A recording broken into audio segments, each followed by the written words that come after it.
G'day you mob, how's it going? Welcome to this episode of Aussie English, the number one place for anyone and everyone wanting to learn Australian English. Today is going to be an awesome episode. I harassed my friend Milene Sales to come back on the podcast for a second time. Man, that's how long the podcast's been around. We're getting guests who've come back 2, 3, or even 78 times like my dad in the Goss episodes. Anyway, I got Milene to come back. She was on episode 637, where we talked about how she had come from Brazil to Australia and become an English teacher here in Australia. That was her full-time job and her career. Now, Milene is an absolute machine. She is incredibly productive with her time. She has been a full-time English teacher. She was a Zumba instructor. She was a bodybuilder, or is a bodybuilder as well. So she wears many different hats. She is a woman of many talents.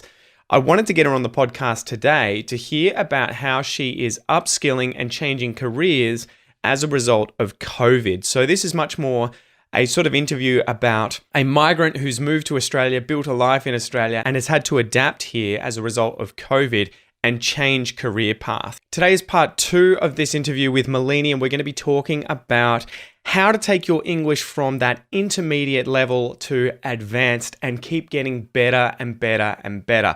Lots of us learning languages, whatever language that is, tend to get to fluency and find it relatively easy once we're there, but it gets really difficult to keep improving without a plan, without tips, without advice, okay? So that's what you're going to get out of this episode. Smack the bird, let's get into it.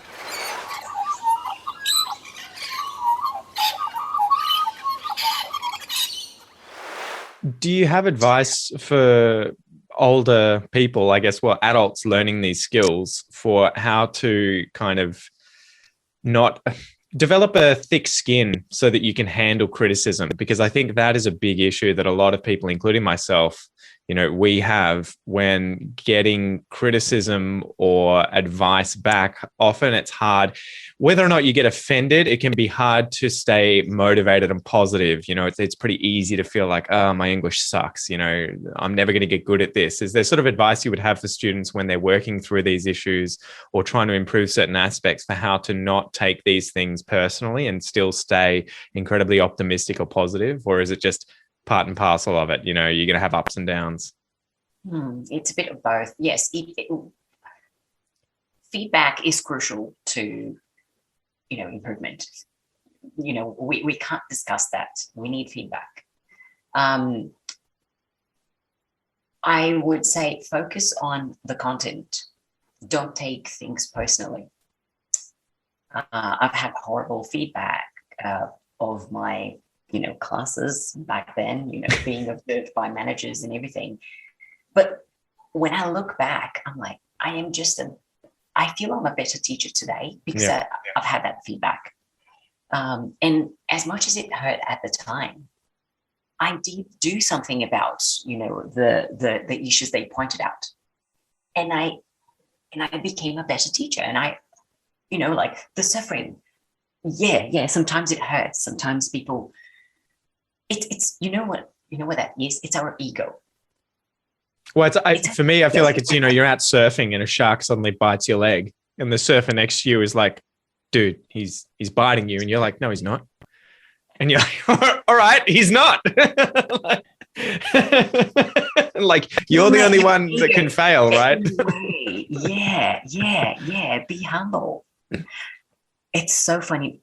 Now that you mentioned that, I remembered a few occasions on which I gave, students feedback, and they got really cross, and like they confront you. I'm like, you can't confront me. It's the grammar. It's not me wanting you to change. It's just that your grammar's not right. There's no arguing your way out of this situation. Yeah, exactly. And I'm like, do not resist.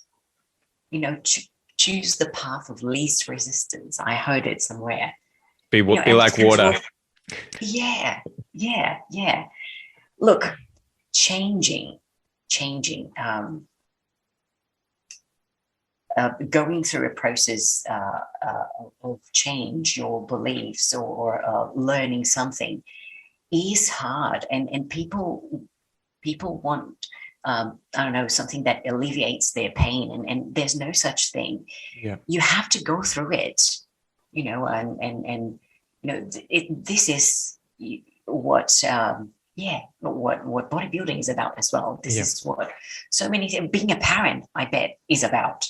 Well, it's short term versus long term, right? You have to weigh those two things up. So a lot of the time, this is what my wife and I kind of have difficulties with, whether it's my wife, Kel, or whether it's me wanting to alleviate the current suffering for us where our child is having a tantrum. You're like, all right, fuck it. I'll buy you the car that you want at the supermarket. Just get off the ground and stop crying. And it's like, okay, well, that's going to help right now. But in the long run, every single time I go to the supermarket, he's going to be doing the same shit and require the same response if I don't nip this in the bud right now and sort this behavior out. And it's the same sort of thing I feel like with improving at something. People can just ignore your mistakes or your errors, or you can do that and it'll feel good in the short term. You'll be like, I'm on top of the world. I feel great because no one's correcting me because they're too afraid.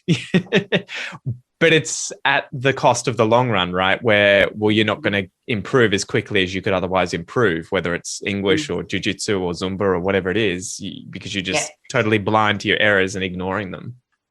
Yeah, that's pretty much it. We can't avoid going through pain, whatever the kind of pain it is. Yeah, enjoy the process, as as painful it must be. You will come out the other end much stronger, much wiser, and such is life. Just grin and bear it. Something I've wanted to ask you for a while is, how have you found your English improvement since coming to Australia? Have you found that you've made significant improvements? Has it been something that you've had to put a lot of conscious effort to or into if you've tried to improve? Has it happened gradually by itself?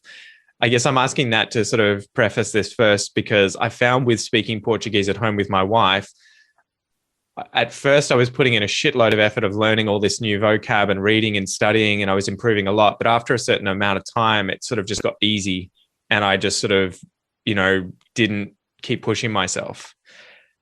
And so I feel like, looking back now, I feel like I've made no improvement over the last year and a half. Mm. So has that been sort of a similar thing for you in English? I imagine you get to a certain level where, unless you're really pushing yourself, like with probably bodybuilding too, right? If you just take it easy and do the bare minimum, you're not going to you'll maintain what you've got. But have you found that difficult? What's your experience sort of been like after coming to Australia? Yeah. I had to put a lot of effort into it. A lot. Because, well, I was a teacher in Brazil, but I taught Brazilian students. Worst case scenario, we would all resort to Portuguese to help each other in classroom.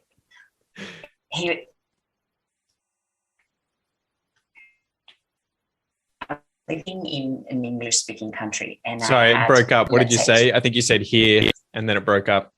Yeah.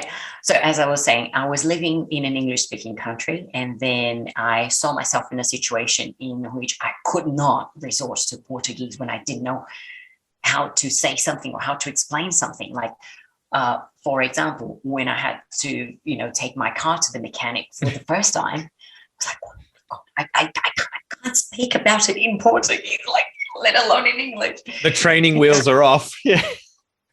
I had to look things up a bunch of times before talking to the plumber, or let's say, going to, somewhere to sort out a financial problem with the bank. Like, seriously, lots of situations we wouldn't go through if we, just lived in our country and trying to improve our English. It wouldn't be the same. As much as you would try to do, you wouldn't reach the same level, because it's the need that you have here. Well, these are my blind spots right now, right? I have absolutely zero idea of how to get my car repaired in Portuguese, or how to open a bank account, or how to get public transport, because it's not something that I've ever had to do in Portuguese. And if I tried to do it in Portuguese in Australia, it'd be an abject failure.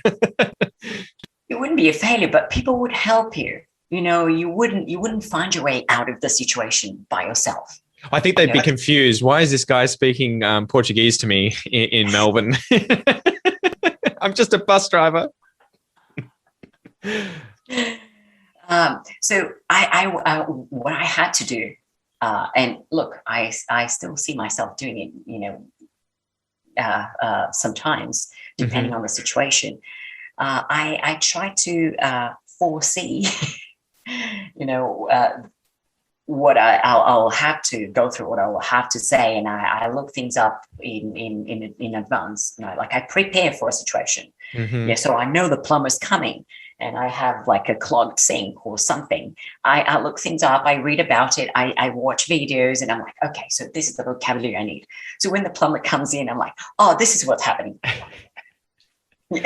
And he's like, I have no idea what you're saying. Well, is she speaking to me in Portuguese? And there were times that I learned a lot of new words with tradies, like with people who came around, to inspect my house, or like I was like, oh, I didn't know that thing was called skirtboard, or things like that. Mm-hmm. Yeah, so I had to put a lot of effort into improving my English, and I would say that my vocabulary, especially, was what improved the most. Because grammar, I feel like grammar is kind of limited. There's a number of structures that there's just a certain number of structures that you learn, and you can use either in writing or in speaking, and you can easily get by with those structures. But vocabulary, it seems to me that it's never enough. Never. When it comes to vocabulary, I'm always like, I always second guess myself. Oh my God. I should know that. Once you get an option for everything, you want 2 options. You want 3 options, right? Because again, you want more paint, you want more colors to be able to use, so that you don't sound like someone who just uses however all the time, right? And I even have that in English, where I'm reading and I'll come across words and I'll be like, ooh, that's going in the bank. I'm going to whip that one out at some point, ooh, ostensibly, like, ooh. I love to when you find those sorts of words and you're like, I can't even define that, but I know how he used it in this exact situation. And then when you go to use it, everyone kind of looks at each other and they're like, yes. And you're like, no one understands what this means. Too advanced. Yeah, exactly. Well, it's funny. And it even happens with my wife at the moment. Like, I'm reading Game of Thrones in Portuguese, and I'm like, yeah, well, I'm trying to get through it because I want to just, it's an enthralling story. I already know the story, so I can follow along and I have a basic idea of the characters and what happens. So that helps with just, I guess, what would you say, intuiting the vocab that comes up a lot of the time. But half the time she's like, what the fuck are you talking about? Like, I pull these words out. I think I was saying gahano and conversation with her. Yeah, well, I was trying to say, so now I know 3 words for horse. Day-to-day conversation. Yeah. Like, come up with a very... Yeah, well, I keep saying I have no reference but Game of Thrones, and she'd be like, that is so out of, like, you would never hear that. I think one of them was like, oh, what was it? It was like tento na lingua or something, like hold your tongue. And she's like, no one says that. No one. And I'm like, look, I understand that, but this is how I learn, right? Like, this is part of learning it. You need to absorb as much vocab as possible. And then I'm effectively going to try it on you, and I'm going to gauge your reaction. And if you have no idea what I'm saying, I'm going to be like, okay, that one isn't going into the use everyday bank. Oh, okay. That's going into the recognized bank, And so... Yeah, active and passive. Yeah, exactly. Yeah. And that's the thing that I'm playing with at the moment. Like, I learned another word. What was it? I think it was like hastero recently, which means mutt or mongrel, at least according to the internet. And Kel was like, I have never, ever seen that word. Like, no one would ever say that. And I'm like, I don't care. I still want to be able to recognize it when I'm reading. Like, I'm not going to go out there and start using it, but I'm glad that I can sort of see it and be like, boom, okay, I know that. Like when I was watching Game of Thrones in English, they say a lot of things that you would never say, and yet you want to be able to understand it, right? So yeah. So that's another thing. Okay, two things from what you said. Number one, it depends on who you were talking about. I've already used the word hastig. really, you've used it? Yeah. Awesome. And that's it. And that's the problem. I say this to Kel all the time. I'm like, I don't trust your just personal, you're not a good representation necessarily of all Portuguese. Okay. So I'm just going to also put that into context. Yeah, but that's one thing. Yeah. So it is who you talk to. Yep. The context, the situation, what you were talking about. And then the last thing was you need to be able to understand words. So you don't learn words. I tell that to my students. You don't learn words just because you intend to use them. You can't possibly use all of the words you know. I don't use all of the words I know in Portuguese. Well, you probably only use like a very, very tiny percentage, right? Of the active vocab tends to always be significantly smaller than your passive. But when I read the news, I read a lot of, I see a lot of words that I don't use in my daily life. Yep. And I'm able to recognize it and recognize them. And I understand what I'm reading. That's it. Yeah. And now, again, when it comes to sitting exams, because that's what that's a really big part of what I do for a living. I prepare students for exams. I tell them they have huge difficulties, some of them huge difficulties with reading, for example. And vocabulary is the problem. Yeah. Because especially when it comes to IELTS, it's all about finding paraphrases, synonyms, similar words. It's vocabulary. It's got a lot to do with vocabulary. So we don't just learn vocabulary in order to use it, when we speak, but we want to watch a film, read a book, I don't know, and understand people speaking and whoever they are, and also regardless of the topic of the conversation, we want to be able to understand and be able to follow along. Even if we're not able to interact much, we still can keep up with what's going on.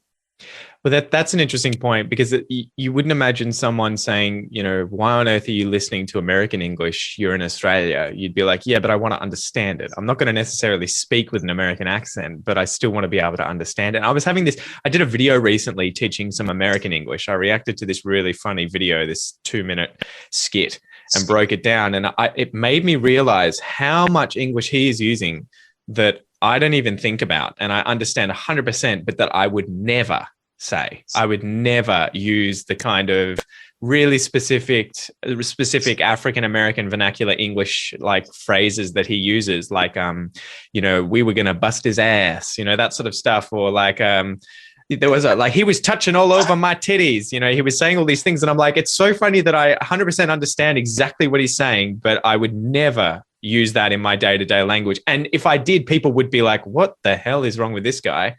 So it is really funny how much you do have to work on being able to understand so much more than you are ever actually going to be able to use. And I think, do you think a lot of students forget that and they focus way too much on production and neglect a lot of, having to absorb content?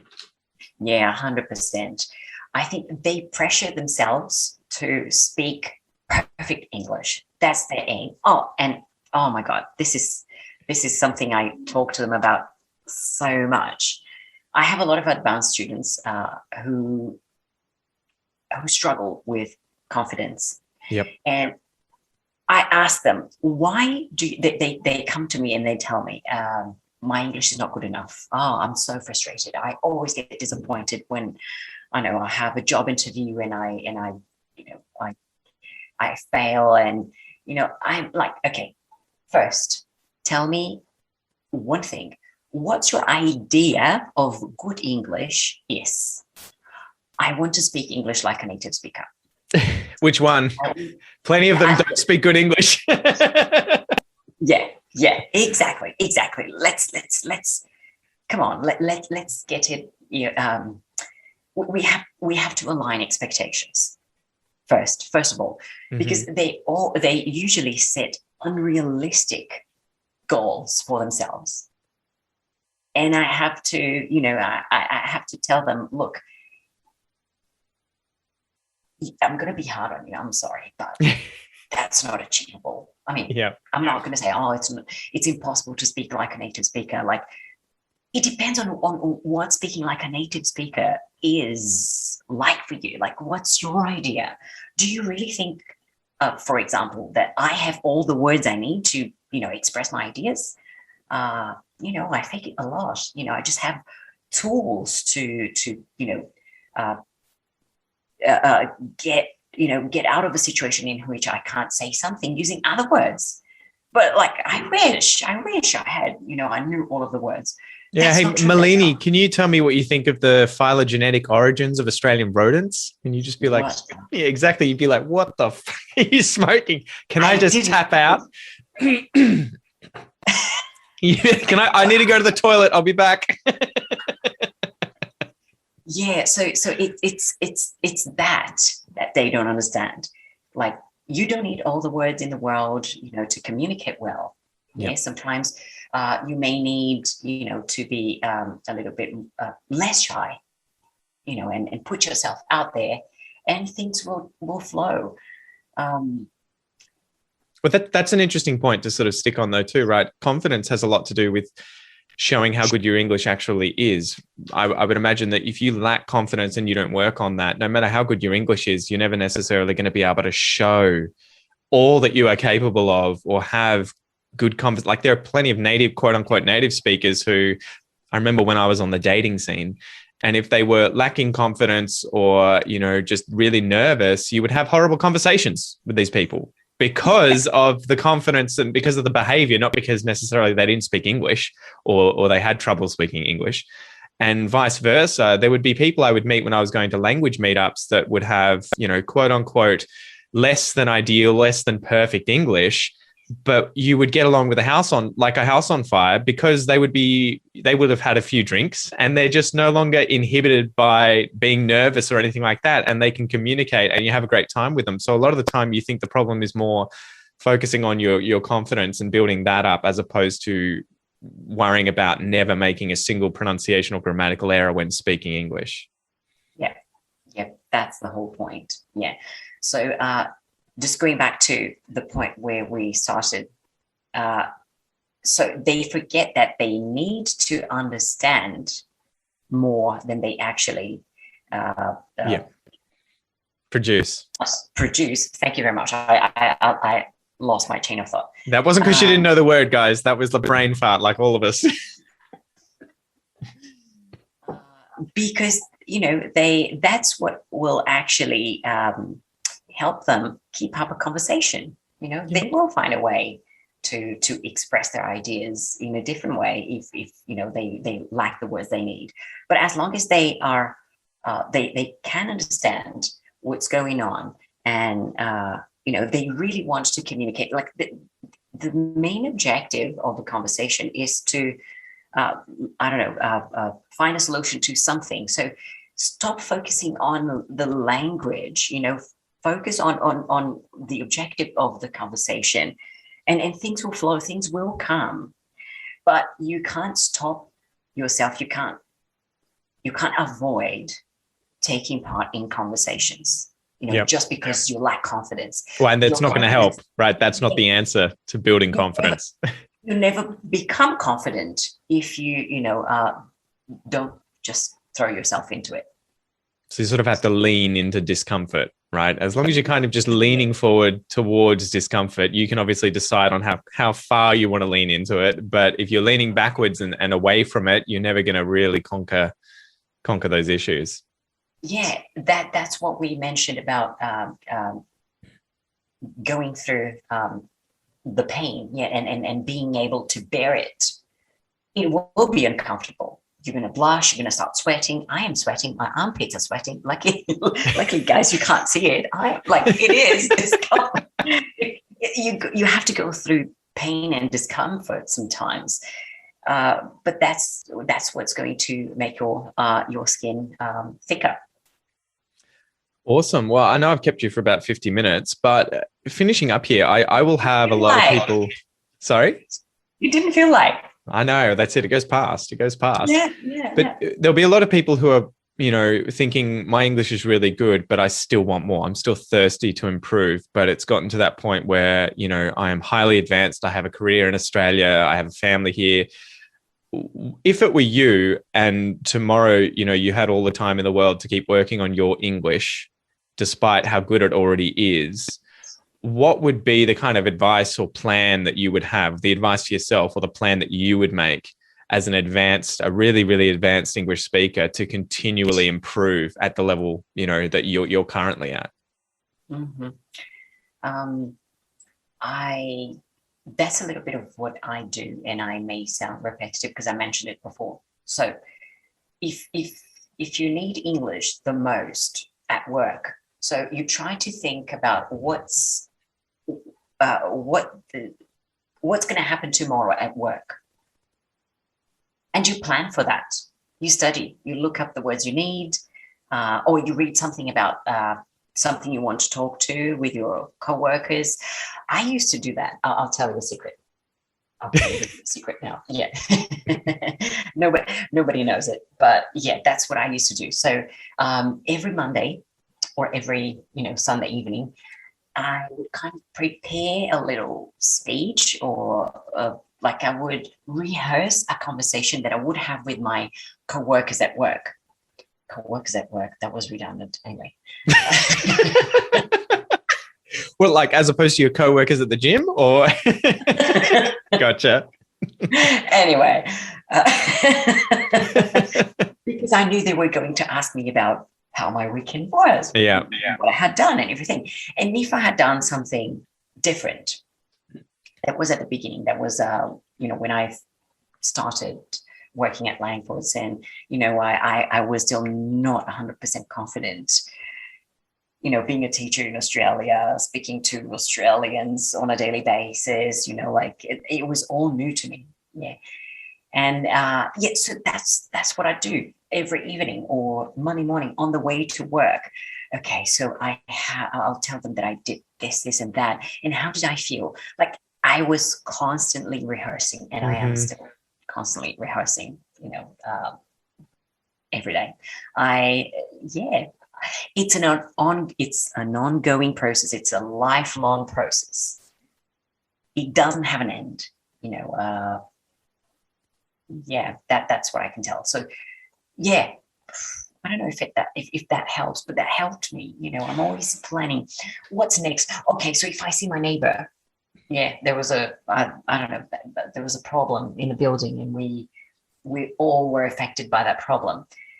If I talk to my neighbor about that problem, what am I going to say? Which words may I need? Yeah. It's basically, it's like when you get ready to deliver a presentation at school or at work, you prepare in advance, and that is studying. Only if you want to pass. Yeah. Well, I think that's the point though, right? You need to focus on where your gaps are, because I think when you first start learning a language, everything is gaps. It's like you're Indiana Jones, that path that he goes across, he throws sand across to try and get to the other side of the cavern, and he can sit like it's invisible. Yes. And he throws sand.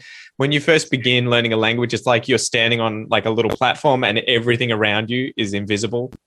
And you have to, you slowly fill it in and you get to see it. And there's fewer and fewer, blank parts or gaps. But then later you kind of have all of these areas that are covered, but then there are holes everywhere, and you've got to spend a lot of time then just looking for the holes that you have and trying to fill them in. Yeah, exactly.